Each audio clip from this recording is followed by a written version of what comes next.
오늘 이 저녁 시간 함께 읽을 하나님의 말씀 잠언 23장 29절에서 35절까지의 말씀입니다. 잠언 23장 29절에서 35절까지의 말씀 여러분들을 대표해 제가 읽도록 하겠습니다. 잠언 23장 29절 말씀부터 읽도록 하겠습니다. 재앙이 네게 있느뇨 근심이 네게 있느뇨 분쟁이 네게 있느뇨 원망이 네게 있느뇨 까닭 없는 상처가 네게 있느뇨 붉은 눈이 네게 있느뇨 술에 잠긴 자에게 있고 혼합한 술을 구하러 다니는 자에게 있느니라. 포도주는 붉고 잔에서 번쩍이며 순하게 내려가나니 너는 그것을 보지도 말지어다. 그것이 마침내 뱀같이 물 것이요 독사같이 쏠 것이며 또 내 눈에는 괴이한 것이 보일 것이요 내 마음은 구부러진 말을 할 것이며 너는 바다 가운데에 누운 자 같을 것이요 돛대 위에 누운 자 같을 것이며 내가 스스로 말하기를 사람이 나를 때려도 나는 아프지 아니하고 나를 상하게 하여도 내가 감각이 없도다. 내가 언제나 깰까 다시 술을 찾겠다 하리라. 아멘. 오늘 이 시간 우리는 붉은 물의 유혹이라는 제목을 가지고 오늘 우리가 읽은 하나님의 말씀 함께 나누는 시간 갖도록 하겠습니다. 하나님의 지혜를 우리에게 알려주는 잠언 그 23장의 말씀을 가지고 함께 나누는 시간을 가지고 있습니다. 오늘 본문 말씀 가운데서 지혜자는 술이 왜 우리에게 있어서 위험한 것인지에 대한 그 이유를 알려주고 있습니다. 그렇다면 우리가 왜 술에서 멀어질 필요가 있는지, 이 술 취한 자에게 다가오는 삶의 마지막이 결국에 무엇인지 오늘 본문 말씀 한 절 한 절 찾아보며 함께 알아가는 시간 갖도록 하겠습니다. 먼저 본문의 29절 30절의 말씀 속에서 우리는 술 취한 자의 삶이 어떤 삶인지를 찾아볼 수가 있습니다. 재앙이 네게 있느뇨 근심이 네게 있느뇨 분쟁이 원망이 까닭 없는 상처가 붉은 눈이 네게 있느뇨 술에 잠긴 자에게 있고 혼합한 술을 구하러 다니는 자들에게 있느니라라고 성경 기록하고 있습니다. 30절에서 우리는요 두 종류의 사람이지만 실상 한 종류의 사람을 발견할 수 있는데요. 첫 번째가 술에 잠긴 자, 두 번째가 혼합한 술을 구하러 다니는 자라 할 수 있겠습니다. 여러분 술에 잠긴 자, 이거는 다들 쉽게 이해할 수가 있으시죠? 마치 내가 큰 욕조에다가 술을 가득 받아두고 내 발끝부터 머리끝까지 완전히 술에 폭 담겨 사는 사람, 한마디로 술에 취해서 정신이 없는 사람, 매일매일을 술과 함께하며 살아가는 자가 바로 이 술에 잠긴 자라 할 수 있겠습니다. 그렇다면 혼합한 술을 구하러 다니는 자는 누구일까요? 여러분 여기서 말하는 구하다는요 단순히 나는 술이 먹고 싶어, 내가 술을 좀 얻었으면 좋겠어, 이 정도에 원하는 것이 아니라 여기서 사용된 구하다라는 단어에는 나의 온 마음을 다해서, 나의 온 힘을 다해서, 나의 모든 열정과 노력과 시간의 모든 것들을 다해서 무언가를 간절히 구한다라는 뜻을 가지고 있습니다. 즉, 술 한 가지에 모든 정신을 집중해가지고 나의 삶 가운데 가장 큰 목표, 가장 우선적인 목표가 술이 된 자들이 바로 이 혼합한 술을 구하러 다니는 자들이라 할 수 있다는 것이죠. 술에 잠긴 자, 혼합한 술을 구하러 다니는 자, 이 두 가지 사람들의 공통점을 찾아보면요, 이 사람들이 바로 술에 완전히 매몰되어 사는 사람들이라 할 수 있겠습니다. 여러분 우리의 삶에 술이 매몰되면 어떤 일이 일어나냐, 우리가 기쁠 때요 술이 없으면 이 기쁨을 내가 온전히 누리지를 못합니다. 그래서 기쁠 때 뭘 마신다 그러죠? 기쁠 때 술을 마신다 그럽니다. 문제는 이 사람들은요 슬플 때도 술이 없으면은 그 슬픔을 자기 혼자서 온전히 해소하거나 표현할 수가 없는 사람들이라는 것이죠. 기쁠 때 술이 없으면 기쁨을 느끼지 못하고 슬플 때 술이 없으면 슬픔을 누리지 못하는 이런 사람들은요 마치 술을 우리가 믿는 하나님처럼 여기며 살아갈 때가 너무나 많다라는 것입니다. 이처럼 술을 나의 삶의 하나님처럼 여기는 사람들은 결국 어떠한 삶을 살게 됐냐, 그것을 우리가 29절의 말씀에서 발견할 수 있는데요. 재앙, 근심, 분쟁, 원망, 까닭 없는 상처, 붉은 눈이 그들의 삶에 함께 존재한다라고 성경 기록하고 있습니다. 여기서 총 6가지의 것들을 성경이 언급하고 있는데요. 이 6가지의 것들 중에서 우리 인생에 있어 좋은 것이 단 한 가지라도 있겠습니까?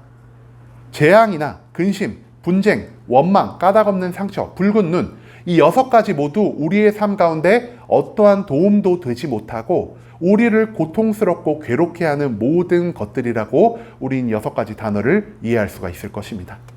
즉, 술과 함께하는 삶은요, 우리의 삶 가운데 단 한 가지의 기쁨도, 단 한 가지의 즐거움도, 단 한 가지의 평안도 온전히 줄 수 없는 그러한 삶으로 우리를 인도한다라는 것, 그것을 오늘 성경 말씀은 우리에게 알려주고 있다는 것입니다. 그 다음 31절, 32절 말씀에서 성경은요, 우리가 생각하는 포도주와 하나님이 생각하는 포도주의 차이점에 대해서 우리에게 알려주고 있습니다. 먼저 31절 말씀에서 성경은 이렇게 기록합니다. 포도주는 붉고 잔에서 번쩍이며 순하게 내려가나니라고 말이죠. 여기서 우리 인간들이 생각하는 포도주, 즉 술의 3가지의 특징을 성경은 기록하고 있는데요. 첫 번째가 붉다, 두 번째가 번쩍이다, 그리고 세 번째가 그것이 순하다라는 표현을 하고 있습니다. 이 3가지 단어가 성경에서 의미하는 또 뜻이 각각 있는데요. 첫 번째 붉다라는 뜻은 아름답다, 고귀하다라는 뜻을 가진 성경 속의 표현으로 많이 사용되는 단어입니다. 즉 술이 우리 눈에 보기에 너무나 아름다운 것이고 굉장히 우리를 존귀하게 만들어줄 수 있을 것 같이 힘을 가지고 있는 것으로 우리가 인식하고 있다는 것이죠. 두 번째로 술은요, 잔에서 번쩍이는 것입니다. 우리 인생 가운데 번쩍이는 것, 우리가 보통 어떤 걸 생각할 수 있을까요? 옛날에는 돈이 지폐가 아니라 금속으로 만든 동전이었죠. 그래가지고 동전들이 반짝반짝 빛이 납니다. 그리고 보석, 금, 은 이런 것이 빛나는 것이었기 때문에 성경에서 말하는 이 빛난다, 번쩍이다라는 뜻은요, 나의 삶 가운데 좋은 것을 줄 것 같은 것, 즉 술이 우리의 삶에 도움을 줄 수 있을 것 같은 것, 술이 나의 삶을 더 낫게 만들어줄 수 있을 것 같은 것으로 우리가 이 술을 인식하고 있다는 걸 성경은 또한 우리에게 알려주고 있습니다.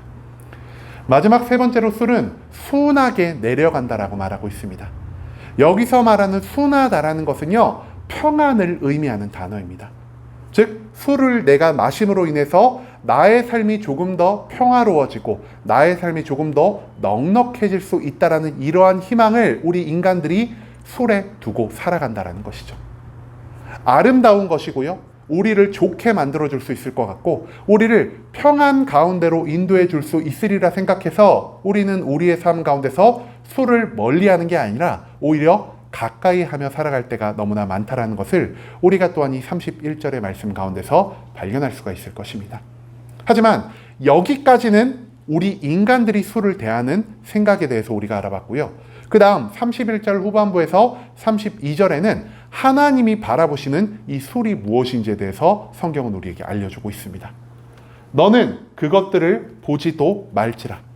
그것이 마치 뱀같이 물 것이요 독사같이 쏠 것이라라고 성경이 기록하고 있다는 것이죠.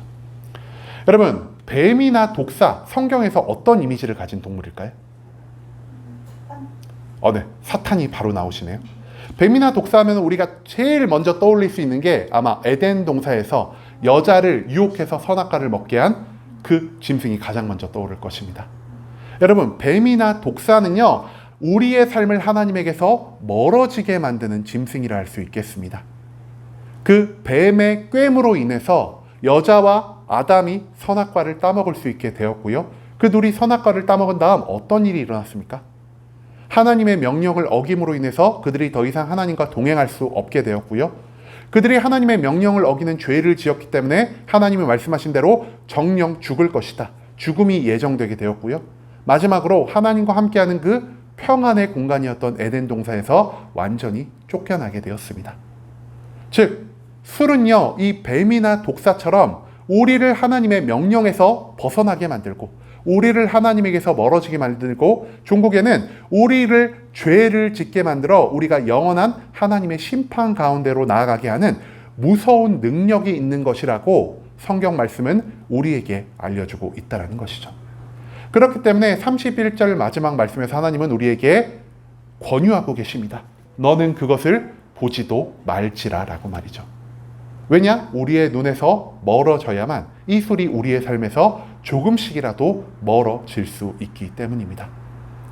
그 다음 33절에서 35절까지의 말씀에서는 술을 먹음으로 인해, 술을 취함으로 인해 우리 삶 가운데 발생하는 여러 문제점들을 우리가 찾아볼 수 있는데요. 먼저 33절의 성경이 이렇게 기록합니다. 또 내 눈에는 괴이한 것이 보일 것이요 내 마음은 구부러진 말을 할 것이다 라고 말이죠. 여기서 말하는 괴이한 것은요, 곁길을 의미하는 단어입니다. 여러분, 곁길 뭔지 아시죠?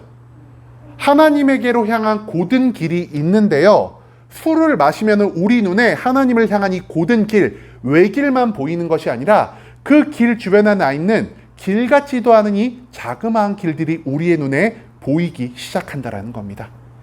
마치 선악과를 먹음으로 인해서 눈이 밝아져 선과 악을 스스로가 구별하게 되고 자기들의 벗은 몸을 눈으로 직접 보게 된 아담과 여자처럼 술에 취하는 것이 우리를 하나님 외에 다른 것을 바라보게 만드는 강력한 힘이 있다라고 성경은 알려주고 있다는 것이죠. 또한 성경은 말합니다. 내 마음이 구부러진 말을 할 것이라고 말이죠. 여기서 말하는 구부러진 말은요, 누군가의 말을 왜곡하거나 누군가에게 거짓된 증언을 하는 말이라 할 수 있겠습니다. 그런데 누군가의 말을 왜곡하고 타인을 위해 거짓말을 하는 것, 하나님이 이러한 행위를 기뻐 받으실까요? 하나님이 이런 행동을요, 죄로 규정하시고 미워하신다라는 것을 우리는 성경의 수많은 말씀 가운데서 발견할 수 있을 것입니다. 즉, 술 취함이 우리에게 만들어내는 문제가 무엇이냐? 괴이한 것을 보임으로 인해서 우리가 하나님 외에 다른 것들을 선택하고 하나님이 기뻐하시지 않는 다른 길, 세상을 의지하고 나의 힘과 능력을 의지하는 길을 선택하게 만들어주는 것이 바로 이 술이요. 또한 하나님이 미워하시는 죄악 가운데로 우리를 인도하는 것이 바로 이 술의 능력이라고 성경은 우리에게 알려주고 있다는 것이죠. 두 번째로 34절 말씀에서 성경은 또한 이렇게 기록합니다. 너는 바다 가운데 누운 자 같을 것이요 돛대 위에 누운 자 같을 것이다 라고 말이죠. 여기서 눕는다라는 표현이 두 번 등장하고 있는데요, 각각 어디서 눕는다라고 말하고 있냐? 바다와 돛대 위라고 말하고 있습니다. 이 두 가지 장소가 우리가 눕기에 적합한 장소일까요? 우리가 눕기에 모두 적합하지가 않은 장소입니다. 바다에 누우면 우리는 곧장 밑으로 빠져버릴 것이고, 돛대에 누우면요, 우리가 위태위태하게 있다가 금방 떨어져서 굉장히 큰 상처를 입거나 죽음에 이를 수도 있게 될 것입니다. 그럼에도 불구하고 술이 이러한 것들을 우리의 삶 가운데 만들어낸다라는 것이죠. 특히 바다는요, 성경 가운데서 하나님을 적대하는 세력, 하나님의 일을 가로막는 세력으로 구약 가운데서 사용될 때가 굉장히 많은 표현입니다. 한마디로 바다 가운데 눕는다는 것은 내가 하나님이 아니라 하나님을 대적하는 세력의 편에 함께 선다라는 것을 의미하는 것이고요. 또한 돛대는요, 굉장히 높은 장소입니다. 한마디로 내 스스로가 술로 인해서 교만해질 수 있고 나 자신의 의의를 높이는 장소에 오를 수 있다는 것을 의미하는 단어가 바로 이 돛대가 될 수 있다는 것이죠. 즉, 술을 취함으로 인해서, 술을 먹음으로 인해서 우리는 하나님이 적대하시는 그 악한 세력의 편에 설 수 있고 하나님이 미워하시는 교만함의 자리에 계속해서 머무를 수밖에 없다는 것을 성경은 또한 우리에게 알려주고 있다는 것입니다. 마지막 35절 말씀에서 성경은 이렇게 기록합니다. 내가 스스로 말하기를 사람이 나를 때려도 나는 아프지 아니하고 나를 상하게 하여도 내게 감각이 없도다. 내가 언제나 깰까 다시 술을 찾겠다 하리라. 여러분, 이 35절에서 우리가 제일 주의해서 봐야 되는 부분은요, 바로 이 중간의 두 문장입니다. 사람이 나를 때려도 아프지 않고 사람이 나를 상하게 해도 나에게 감각이 없도다. 여러분, 이 상황을요, 우리가 보통 어떤 상황이라고 말을 할까요? 죽었을 때. 네. 사람이요, 죽으면요, 아무리 사람들이 나를 때려도 내가 고통을 느끼지 못하고 사람들이 칼과 창으로 나를 아무리 찔러서 상처를 내도 내가 거기에 대한 감각을 온전히 느낄 수가 없습니다.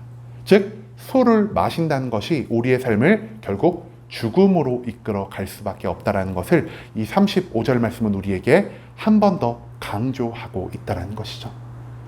즉, 술은 우리 인생을 하나님 바깥으로 인도하고요, 우리의 삶을 위태로움 가운데, 하나님이 미워하시는 심판을 부를 수 있는 죄악 가운데 두는 것이며, 마지막으로 우리의 삶을 사망과 멸망의 끝으로 인도하는 가장 강력한 매개체가 될 수 있다는 것을 오늘 잠언의 본문 말씀은 거듭 우리에게 강조하고 있다는 것을 오늘 이 모든 말씀을 통해서 우리가 기억할 수 있기를 소망합니다.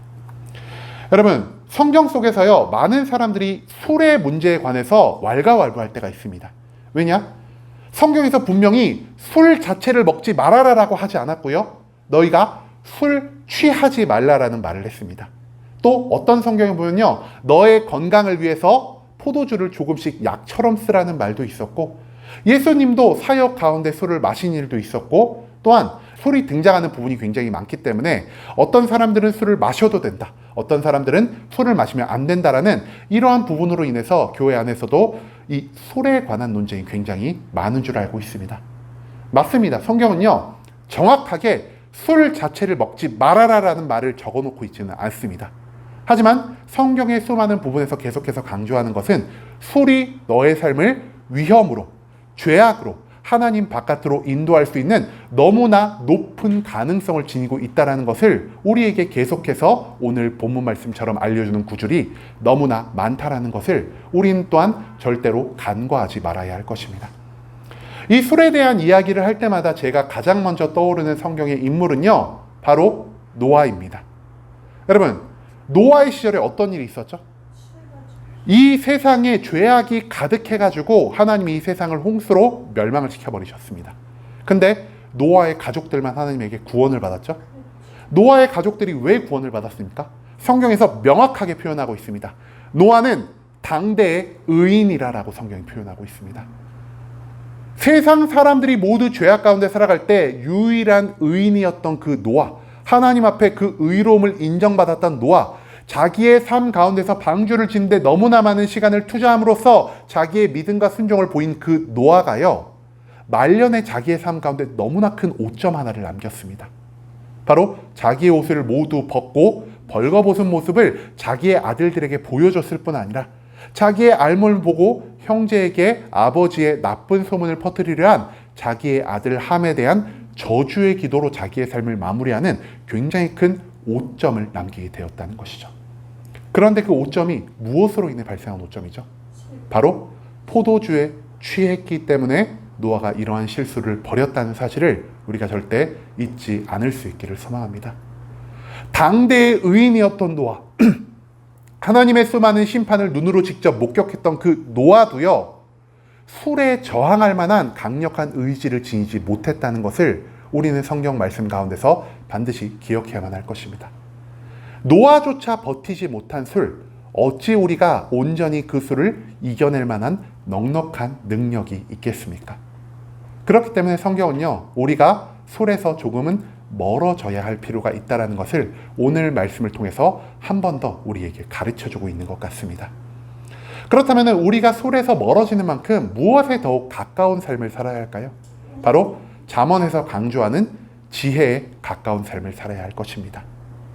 술은요, 아까도 말씀드렸듯이 우리의 삶을 하나님 바깥으로, 죄악의 위태함으로, 그리고 사망과 멸망으로 인도할 수밖에 없지만, 하나님을 경외하면서 발생하는 그 지혜는 우리를 하나님의 구원의 길로, 하나님의 축복의 길로, 하나님이 예비해 주신 평안과 좋은 것들이 넘치는 삶으로 우리를 인도할 수 있는 가장 강력한 힘을 가진 하나님의 선물이라는 사실을 우리가 기억할 수 있기를 소망합니다.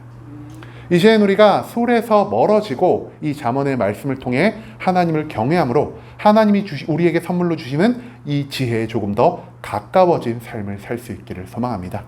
이제는 나의 삶을 좋게 만들어줄 수 있을 것 같은 술을 의지하며 살아가는 게 아니라 나의 삶을 좋게 만들어 주는 하나님의 지혜를 더욱 의지하며 살아갈 수 있는 순복음 함께하는 교회 모든 성도님들이 될 수 있길 간절한 마음으로 소망하겠습니다.